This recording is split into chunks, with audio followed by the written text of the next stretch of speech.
من المعروف عند الجميع أن بطل ومؤسس والمدافع الأوحد عن الاتجاه الأخباري هو المحدث الاسترابادي صاحب كتاب الفوائد المدني،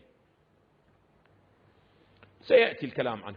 ولكن هذا الرجل حاول في كتابه الفوائد المدنية أن يصور أن هذه المدرسة وهذا الاتجاه كان هو الاتجاه السائد بين علماء مدرسة أهل البيت في عصر الغيبة الصورة وبعيد ذلك، إلى أن جاء الانحراف من البعض.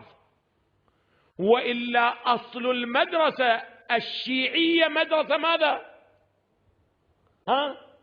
مدرسة أخبارية. هذه هو مهمة أعزائي، واقعا لا بد أن نتعرف على هذه الحقيقة، أنه واقعا المدرسة الشيعية عندما بدأت بحثها العلمي في عصر الغيبة الصغرى وما بعد الغيبة الصغرى كان العقل الحاكم عليها هو الاتجاه الأخباري، لو اتجاه ماذا؟ الاتجاه الأصولي. أي منهما؟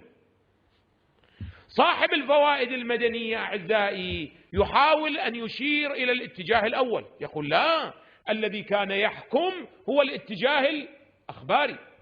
في هذا كتاب الفوائد المدنية اللي هي مؤسسة النشر الإسلامي في صفحة 91 أعزائي فائدة، يقول: عند قدماء أصحابنا الأخباريين.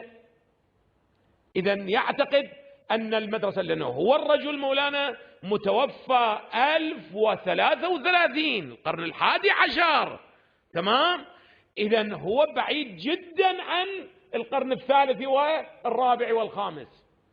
يقول: عند قدماء أصحابنا الأخباريين كالشيخين الأعلمين الصدوقين، يعني الشيخ الصدوق ووالد الشيخ الصدوق، والإمام الثقة والإمام ثقة الإسلام محمد بن يعقوب الكليني.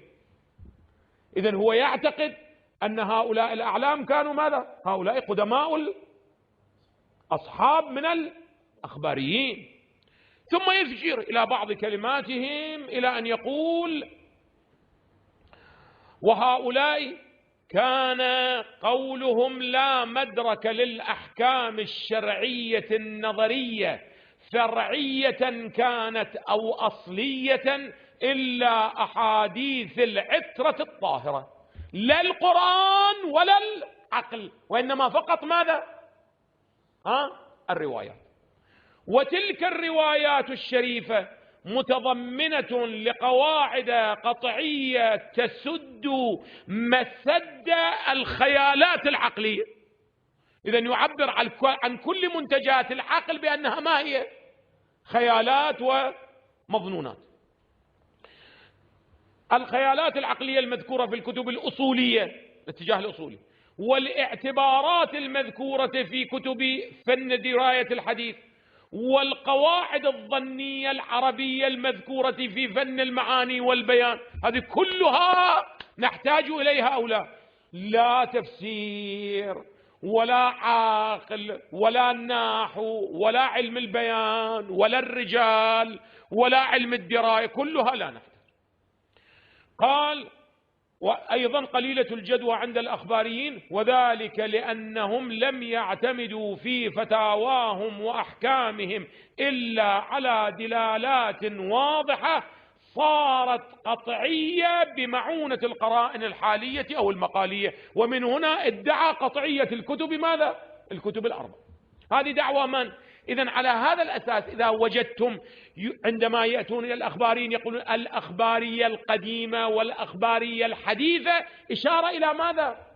إلى هذا التقسيم، وهو أن الأخبارية القديمة اللي هؤلاء الأعلام، والحديثة من؟ يعني الاسترابادي ومن جاء بعده.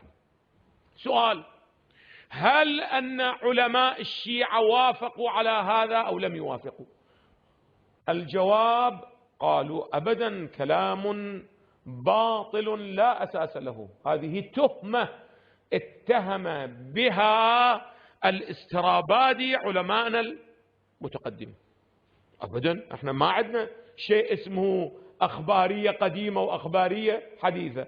لا أساس للمنهج الأخباري إلا من إلا المحدث الاسترابادي، وإلا قبل ذلك لا أساس لهذا البحث.